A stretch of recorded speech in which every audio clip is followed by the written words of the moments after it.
Green Room has one of the most intriguing plots of the year. At least this is one of those films where the plot synopsis alone got me in the theater. This film's about a band that takes a gig at a neo-Nazi bar. That already sounds like a horrible idea. But these characters aren't exactly the smartest apples in the whole bunch. We'll just leave it at that. After they witness a crime being committed that could implicate some of these people, they get trapped in a small green room, and the leader of these neo-Nazis shows up, played by none other than the great Patrick Stewart. And from there on out, a very unnerving, suspenseful, grisly, gory game of cat and mouse starts. And this is not the type of suspense that makes you go, ooh, that was chilling and I feel really cool because that scared me. It's the type of suspense that makes you go,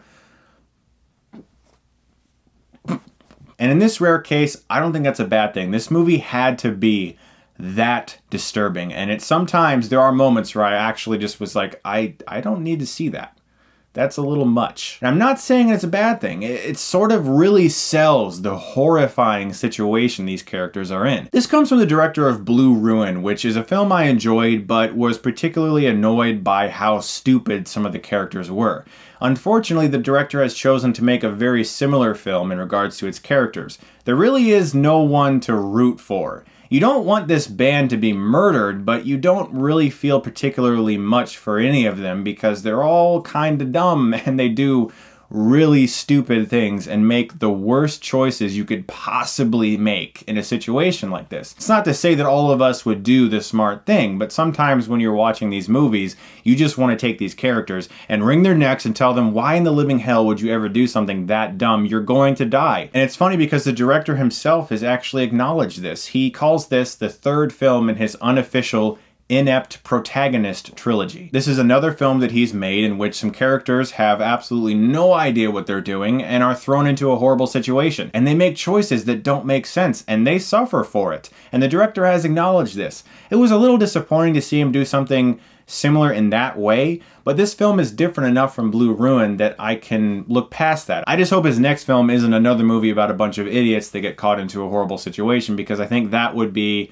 pushing it. What impressed me most about this film was actually not so much the performances, it was the level of suspense generated. It is an unnerving film. From the end of the first act to the final shot, I was on the edge, and sometimes it was unpleasantly unnerving. The things I saw in this movie, for me, none of it was enjoyable to watch. It is a difficult film to watch, but I can't deny the fact that I was on edge. The director had me in his grip, and a lot of that is due to a very good performance from two people, Anton Yelchin and Patrick Stewart. These guys, strangely enough, are both Star Trek characters.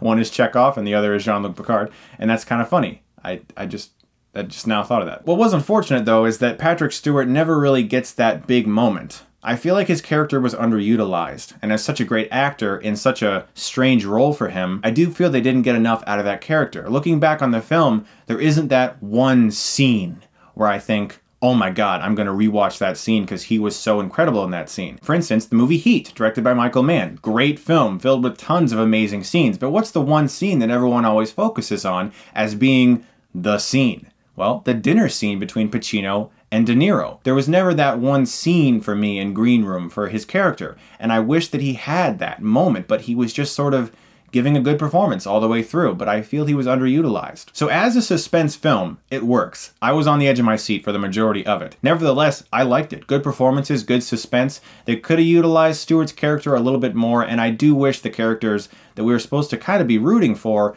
were a little more smart than they are and make decisions that weren't like just straight up 1980s horror slasher decisions. Like one of them literally goes, we should split up. Yeah, that's a good idea. Let's split up. And I was just like, did you really just say that? That's like the biggest horror cliche of all time. And some of these decisions they make don't make any sense. Nevertheless, Green Room had me in its grip for the majority of the runtime, and I'm going to give it a B.